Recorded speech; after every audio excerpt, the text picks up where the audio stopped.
This is Fox News Alert. We are covering the ongoing reaction to the decision to not file charges against Officer Darren Wilson in Ferguson. Joining me now with reaction is Ferguson, Missouri Democratic Committee woman Patricia Bynes. Committee woman, I had you on the program in the very beginning. You had made the comment that this is not just about Michael Brown, but rather about police brutality, racial profiling, and racism. The grand jury has now spoken. And as we heard earlier from Mr. McCullough, there were many black eyewitnesses. Do you stand by that statement? As you watch your city now, we have a police car on fire, shots fired, rocks and bottles being thrown. Do you stand by that? Absolutely. Tonight is another display of what American justice looks like for those of us who are black and brown, and this is not a surprise. It's unfortunate, but this is just a catalyst for us to move forward and get moving and make some changes. So you don't believe that justice is going through the grand jury process, and those grand jurors, are you saying that they acted maliciously here?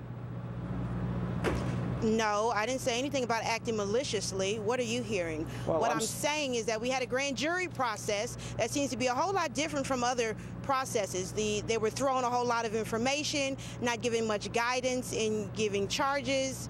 So it's interesting. Don't you think, Councilwoman, that in light of all that I mentioned, with shots being fired and police cars on fire tonight and rocks and bottles being thrown and a standoff and other fires being started, that for you to go out there and say that this is about police brutality, racial profiling, and racism is irresponsible in terms of the influence you have on the community, and shouldn't you be calling for calm?